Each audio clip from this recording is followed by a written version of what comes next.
Good morning, good evening, and good night, everyone. How are y'all doing this fine festive season?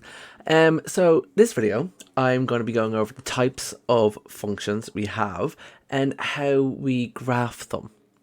Right. So the first type of function that's on your course is a linear function. So a linear function is a line. That's where we get the word line from, linear, yeah? So it's just a straight line. And it follows the general form.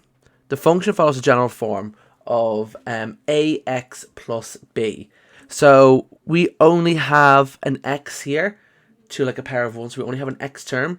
It might be times by something. We have a coefficient or something. And then the plus b is I'm adding a constant to it. So for example, f of x might equal to 2x plus 3, right? So you've come across these before in coordinate geometry of the line, and I have other videos on that if you want to go watch them. So where a and b are constants and x is the value. So if my coefficient of x is greater than 1, my line is pointing upwards. Yeah, so if my coefficient of x is positive, it's pointing upwards. If my coefficient of x is a negative, it's pointing downwards. Yeah, so a good way to remember this is a rule for graphs in general. If it points towards heaven, it's positive. If it points towards hell, it's negative. Because positive people go to heaven, negative people go to hell. Apparently, Leviticus 2:18. I don't know, but yeah. So that's the thing with linear lines. So it's just a line.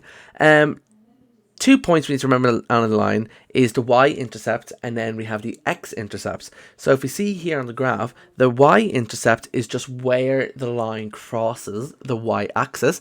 This happens when x equals 0. So when x equals 0, I'll get the point where it crosses the y-axis, which would make sense here because here's my x-axis is 4, 3, 2, 1, 0. So when I sub in x to 0 and put it in, I'll get 2, and which is where it'll cross the x-axis or y-axis.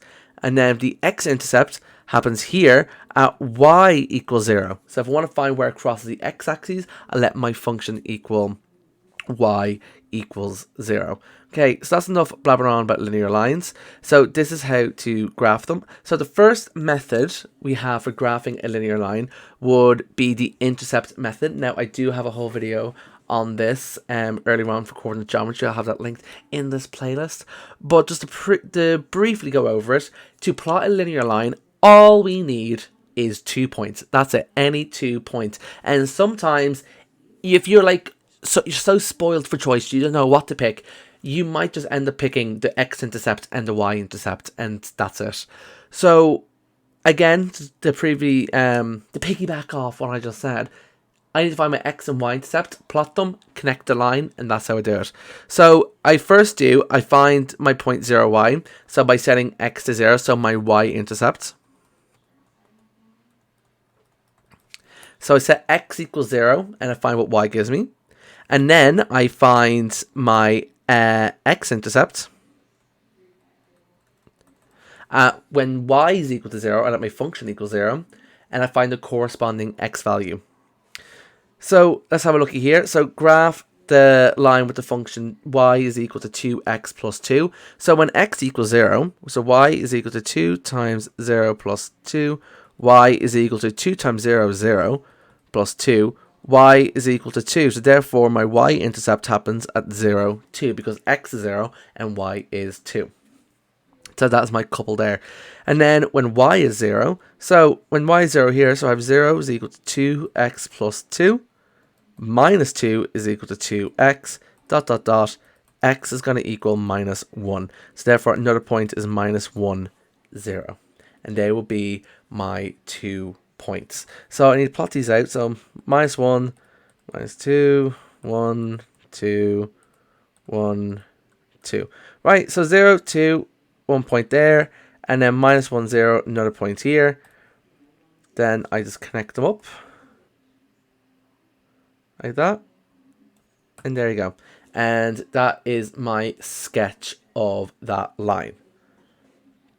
Okay, so another way to do it is the table of values method. And now this method is applicable to our other function types as well. So what we need to do is we need to first set up a table with the following headings. Yeah. So we set up a table with our domain. So we have a column for our domains. That's the list of all of our inputs. Then I have a column for my function. So this column is going to work as my workings per se. Then I have my range, or a column for all my y values or my output values I get from subbing the input into my function. And then finally, I'm going to have a column for all the set of couples I generated, of all the set of coordinates I generated, right?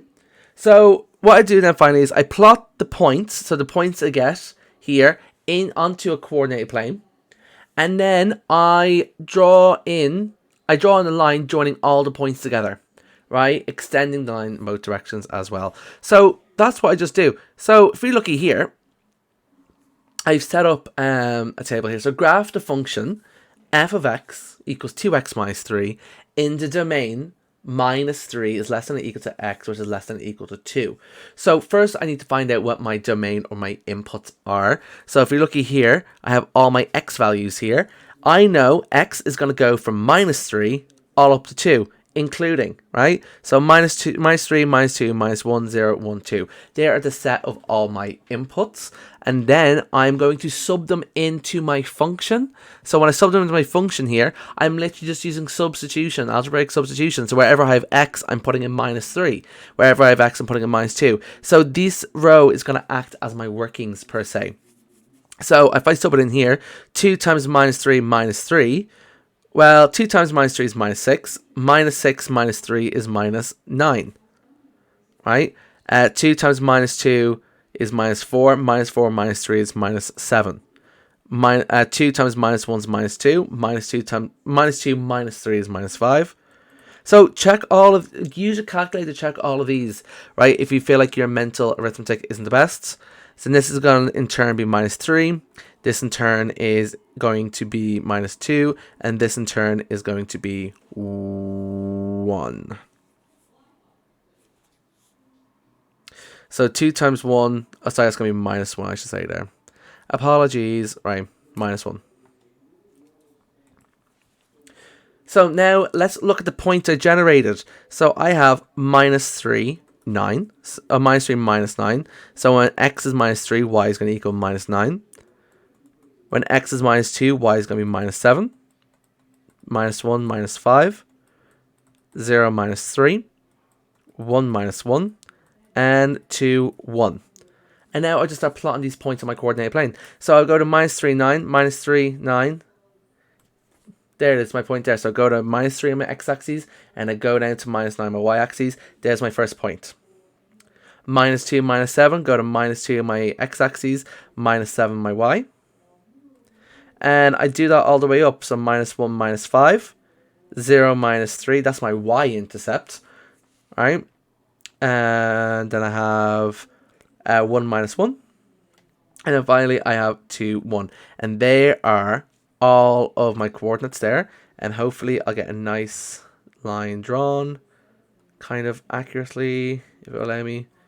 Accurate enough for me. And that's how I graph a function using a table of values. Now there is an easier way to do this.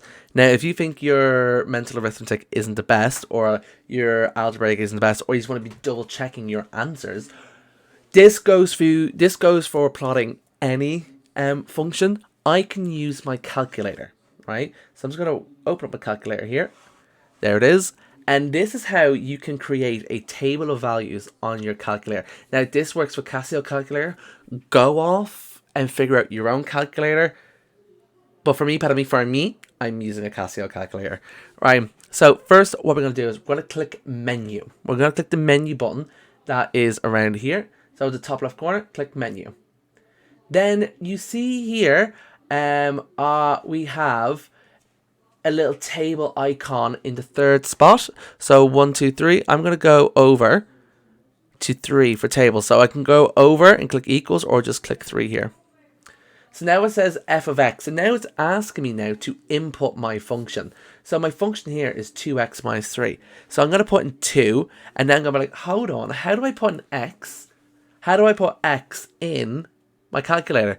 Now, what I have to do here is you have to click this alpha button. This alpha button up on the top left corner. It's next to shift. It's a red button. This one right here. So once you click that, that allows you to then use all the red icons on your calculator. So if I click alpha, my calculator is in alpha mode, and I need to go to x, and x is located above the right bracket here. So if I click that, 2x is there, and finally I just do minus 3. So there's my function. I click equals. Now it gives me an option for a second function. This is useful if you're trying to do simultaneous equations, but in this instance we are not. So we don't need to do this. I'm just going to click equals and ignore it. So now my table range. So it's asked me what am I starting with. Well, if you look up here, I'm starting with minus 3. So x is starting with minus 3. So I'm going to change it to minus 3. So minus 3. Click equals. I'm ending at 2. Right? So I'm ranging from minus 3 to 2. So I'm ending at 2. So I'm going to click 2 here. And then step. Steps just means by how much am I going up. So in this instance, I'm just going up in ones. Minus 3, minus 2, minus 1, 0, blah, blah, blah, blah. For all instances of plotting functions in Junior Cycle, your steps are fine to be limited to 1. There might just be instances in Leaving Cert where you might need to make these steps smaller to get a more accurate picture of the graph. But just for the purpose of this, we're just going to leave it as 1. So I'm just going to click equals. And now it gave me the table of values here. Now you probably can't see it as well as I can, but looky here. So I have when x is equal to minus 3, f of x or y is equal to minus 9. Then when x equals minus 2, y is equal to minus 7. When x equals minus 1, y is equal to minus 5. So you get the point. So I scroll down, and they are all of the points I generated from my table of value by hand, but I could do it on my calculator to check my points. Now, just in your exam, you have to, let me just minimize this a second, you have to show this to get full marks. Because what would happen is, if you put that in your calculator and you type something wrong and you just use the stuff from your calculator and then you just plotted some random graph, didn't have a table of values there, you're going to get big fat 0. Yeah, nothing. So make sure to at least show some sort of workings, and then all of this could come from your calculator then. So that's linear functions nearly done. So here's one more question here. You could be asked questions or to find or read values off a graph. So using the table values, plot the function g of x where x is a mapping to x minus 2. So x minus 2 is my function here with the domain minus 1 to 6. Use your graph to estimate the following. So g of 3.5 and g of x equals 3. So what I need to do here is, so I need to find this g of 3.5. So in that case, right, x is my input. So x is going to equal 3.5, right? In this case, so x is my, so 3.5 is my input. So what I'm going to go here is, so I took the liberty of plotting this graph out for us anyway. So here's the graph here. I need to find what my function equals to when x equals 3.5, or my input is equal to 3.5. So I'll go to my graph here. I go to 3.5 on my graph, which is here. I'm gonna go ding ding ding ding ding ding ding ding ding. I'm gonna go up, and then I'm gonna click the point where it intersects there. Then I'm like, okay, grand. And then I'm going to read that point from here. Then I get here y is going to equal roughly 1.5. Right? So g of 3.5 is going to equal to roughly, right? That's what the squiggly brackets for is, like an estimate, roughly 1.5. Now, it's very important. You do have a margin of error when it comes to reading off a graph, because sometimes you might be a little bit off. It's a margin of error, so you're allowed to be a little bit off. You just can't be too off. You know, if you said 1.4, 1.6, like maybe 1.7, fair enough. If you said 2.5, just a bit too far. So you're allowed a little bit of a margin of error. It's not too big though. Right, then finally here, find when g of x equal to 3. So they want me now to find the input of the function when they want me to find what x is going to equal to when y is equal to 3. Because remember, g of x is another way of saying y. So when y is equal to 3, what is my x value? Or what input gives me an output of 3? So in that case, I just go to 3. I just reverse it then. I go to 3 on my y-axis. Here. Draw a line across. Bing. Hits there. Gotta read down then. June, right? Bada boom, bada bing. There you go. So x equals 5. So when x equals 5, my function is equal to 3. So g of 5 is equal to 3. So therefore x equals 3. So that's how you read values from a graph. Right. So now we've got all the basics down. Let's have a look at quadratic functions. So we should be very familiar with quadratics already, but to quickly recap for them. A quadratic function is a function in the form ax squared plus bx plus c. This should look somewhat familiar. You should be familiar with the general form because it's very similar. We need the general form for our minus b formula for finding the roots. So a and b and c are constants and x is my variable. So if I have a positive number in front of my x squared, or if my function is positive, my quadratic function is going to make a U shape. So if it's positive, it's making a smiley face. If it's negative, so if my x squared variable is, or my x squared term, I should say, is negative, it's going to make a little sad face, yeah, or it's going to be pointing downwards, right? Then some key points to make note of on a quadratic graph. So our x-intercepts, again, or our roots of our quadratic equations, right, again, is where our graph crosses the horizontal axis, the x-axis. And then we have my y-intercept, so where it crosses the y-axis. And then my max and minimum point. And the maximum point is going to be here. So it's going to be the apex, as you would, that's a big word, the apex of my graph. And that's going to be this point here, 2 minus 9, right? So my max and min points will be like the biggest or smallest y value. So in this case, the minimum point is minus 9 because it ends in the little apex of the curve. But then if I had a negative graph, I would have a maximum point, right, of 9. So again, with graphing quadratic functions, the steps are very similar to using a linear, using a table value as you would a linear line. So set up the values with the following headings and complete the given domain. So again, the same thing. I have a table for my x values. I have a table where I sub it into my function. I have my y values, and then I have my coordinates I make. I then graph these on an xy plane with the same scale, and then I connect all the lines and extend them.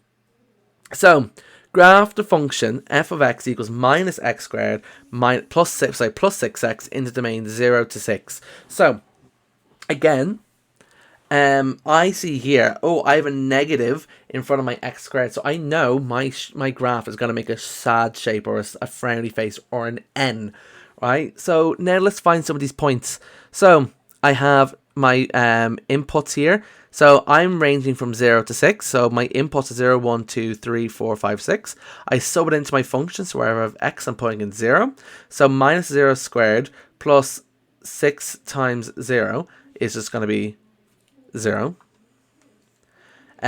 Minus 1 squared plus 6 times 1 is going to be, so here, this, make note, right? So minus 2 squared is not the same as minus 2 all to be squared, right? This means minus 4. This is going to give me minus 2 times minus 2, which is plus 4. So it's very important, if you are subbing values in, you use brackets so you know yourself when you're doing it. Anyway, so minus 1 squared, well, 1 squared to 1, I'm taking that away, so it'll be minus 1, plus 6, that's going to be 5. Minus 2 squared plus 6 times 2, so 2 squared is 4, negative 4, minus 4, basically. Plus 12 is going to be 8. Then 3 squared is 9, so it'd be minus 9 plus 18, which is 9. Then 4 squared, minus 4 squared is going to be minus 16, plus 6 times 4 is 24. So minus 24 plus, so minus 16 plus 24 is 8. Then minus 5 squared plus 6 times 5, that's going to be minus 25 plus 30, which is 5. Then minus 6 squared plus 6 times 6, so that's going to be minus 36 plus 6, which is 0. So there are all my points. So I'm going to have my coordinates here: 0, 0, 1, 5, 2, 8, 3, 9, 4, 8, 5, 5, 6, 0. Now I plot all these points out. So it'll be 0, 0, go to 1, go to 5, 2, 8, so 2, go up to 8, 3, 9, 4, 8, 5, 5, 6, 0. So you can see here, my black dots are making that parabolic shape in my graph. I just now need to connect and join them up. So connect these up here. Ding. Make sure to put a slight little curvature on them. And there you go. That's how I plot a quadratic function. And again, to reiterate, use your calculator. Yeah. So use your calculator to put all your points in. So I'm going to start this again now. So 3. So what is my function? My function here is minus x squared. So remember, alpha x. Then I'm squaring that. So it would be power squared minus 6. I'll put up side plus 6x plus 6 alpha x. Click equals. Don't need to worry about a second graph. I'm starting at 0, ending at 6, and I'm going up in ones. So then let's see if they match up. So here's all my y values: 0, 5, 8, 9, 8, 5, 0. And there are all my coordinates there. So I double checked my calculator, and I am indeed correct. So you could be asked a lot of real world problems on a quadratic graph. So but example here. So draw a graph of the function x squared minus 2x minus 3 in the domain minus 2 to 4. Sorry, I made a mistake there. I need to put that on top.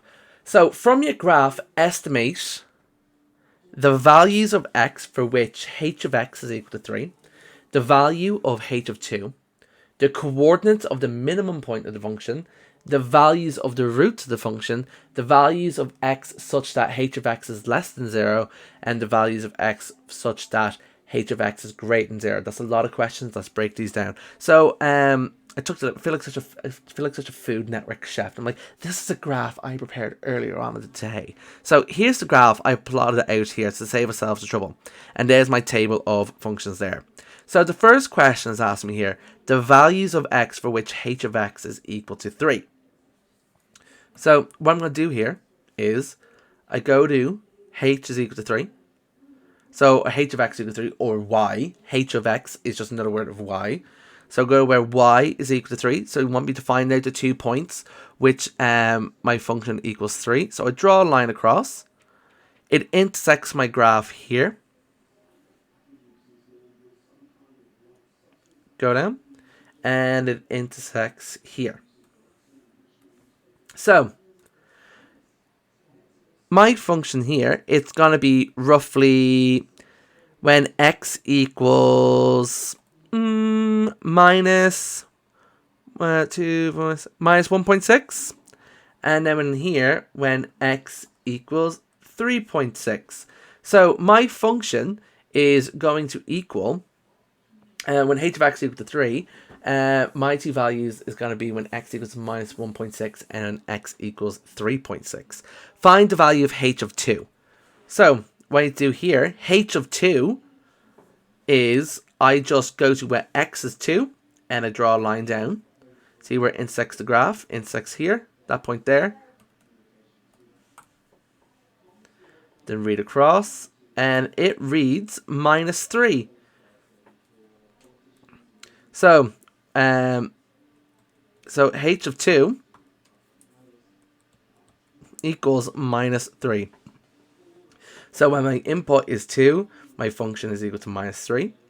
The coordinates of the minimum point of the function. So my minimum point, again, is just a point on the apex of it, or just at the bottom. So it's that point there, which is 1 minus 4. So when x is 1, y is minus 4. Find the value of the roots of the function. So the roots of the function, so where my function crosses the x-axis, well, the roots are going to be when x equals minus 1 and when x equals 3, but I think it says coordinates, is it? Let's say the values of the roots. So when x is minus 1 and when x is 3, they are the roots of this quadratic equation. Again, you could do that algebraically, but they asked us to use the graph here. Find the values such that h of x is less than 0. So that just means that the values of x which y, or my graph is below the x-axis, yeah, or it's giving me negative y values. So if you see here, so do you want to find out where the values of x where my function is negative? So if you see here, my function is below the graph at these points here, all here. This is where it's below. So let's look at my interval here. So it ranges from minus 1 to 3, right? So when x is greater than or equal to minus 1, and when x is less than or equal to 3, my function is beneath the y-axis, yeah? Sorry, beneath the x-axis. So therefore it's negative, so or less than 0. Find the values of x such that h of x is greater than 0. So what I just do here is, where does my function lie above my x-axis? So it lies here. Maybe we should do a different color there.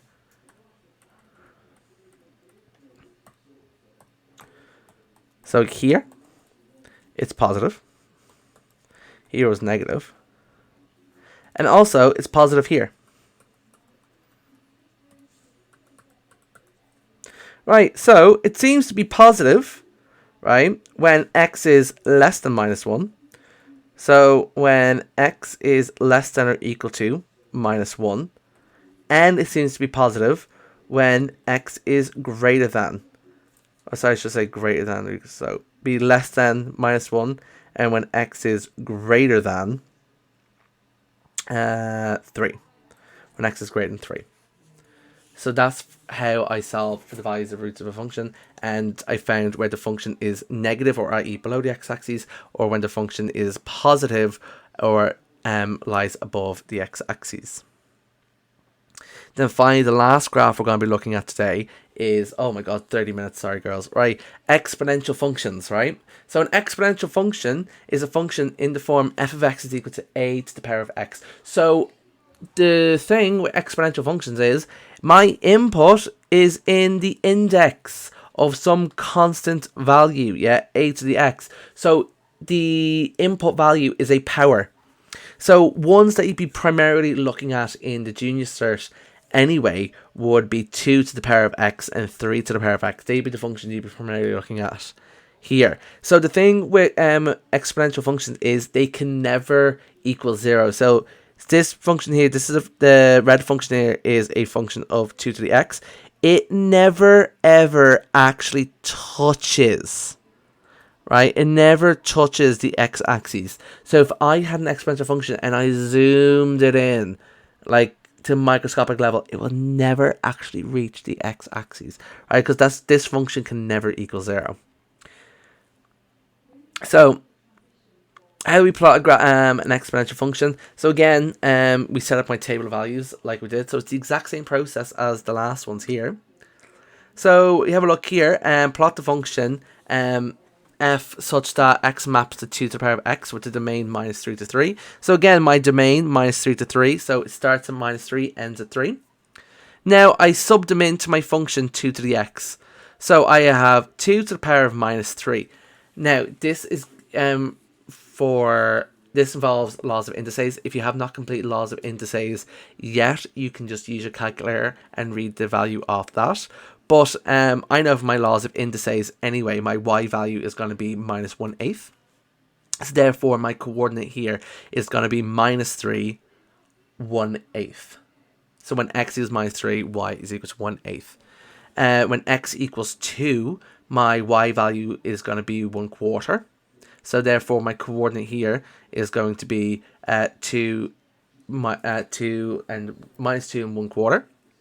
Then when x equals minus 1, my y value is going to be 1/2. So therefore, my coordinate is minus 1.5. Then when x equals 0, and I have 2 to the power of 0, just a little tidbit. So anything to the power of 0 is equal to 1, right? Again, use your calculator if you forgot that rule. So anything to the power of 0 is 1. So my y value is going to be 1 here. So my function is going to, my coordinate is going to be 0, 1. When x is 1, my sub it in be 2 to the power of 1. So my y value is going to be 2. So my function is going to be 1, 2. When x is 2, my function is going to be 2 to the power of 2, which is 4. And then, so my coordinate is going to be 2, 4. And then finally I skipped here. 2 to the power of 3 is 8. So my coordinate here is going to be 3, 8. And if I plot all these functions, these points out, I'm going to get a graph that looks like this. Right? So I plot all these points out here. So the minus 3 and 1/8. Minus 2 1/4, minus 1.5, 0, 1, 1, 2, 2, 4, etc. So I think for exponential graphs anyway, it's very important you kind of do a big-ish scale. So maybe don't leave like 1 unit per block, especially if you're dealing with like fractions. Maybe do like maybe 2 blocks per 1 unit or something. But yes, this is an exponential function, and this is how I graphed it. So I graph all my points together, like that, and then I extend it off a bit. So it's gonna be, if it continues on the trend, it's gonna keep going up and up and up, and then same here, it's gonna keep going down, down, down, but it's never gonna touch the x-axis, right? So that's how you extend them off. And again, to reiterate, this can be done on your calculator as well. So let's have a little double check.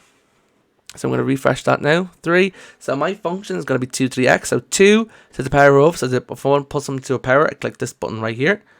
So I have a blinker up on top. So alpha thing x equals g of x. Don't care. Starting at minus 3. I'm ending at 3. I'm going up in ones. And then there you go. So they actually gave me them in decimals. But if you check in your calculator, 1/8 is equal to 0.125. A quarter, a half, 1, 1, 2, 4, 8. So again, all my the values on my calculator are matching up with the ones I calculated on my table here. And so yeah, so it's the same process for graphing graphs. It's just use the table of functions to generate the couples or the coordinates. So again, here's one question to look at here. So bacterial growth can be modeled using exponential functions. So, sorry, let me get rid of the calculator here. Sorry, so bacterial growth can be modeled by using exponential functions. The population of a particular bacterium is modeled by the function p of x is equal to 100,000 times 2 to the x, where x is the number in hours. So graph this population function for the first 4 hours of growth. So what they just did here was they scaled the y-axis down. So where 1 unit on the y-axis is equal to 100,000, right? Or when 2 units is equal to 200,000. So they plotted my points, they plotted my exponential graph here. And that's how we do this. It's the same process as before. Then use your graph to estimate the population size after 2.5 hours of growth. So again, after 2.5 hours of growth, so when x equals 2.5, I go up, hit my point, I read it off my thing. I think that's going to be 5.5-ish. And the answer I have here, so starting with the x-axis, move up and x equals 2.5. We move vertically upwards till we hit the graph. We estimate the y-coordinate of this intersection is y is equal to 5.7, so it wasn't that far off. Yeah. And so it would be 5.7, but now I can't say 5.7, right? So remember, I scaled this graph, yeah? So it's actually going to be 5.7, but it's in 100s of thousands, so I have to times it by 100,000. So my answer is roughly going to be 570,000. Right, that was a bit of a long video, sorry about that. But that is graphing linear, quadratic, and exponential functions and answering questions and reading points of them. Hope this was some help to you guys, and I'll catch you on the flip side. See you later, alligators.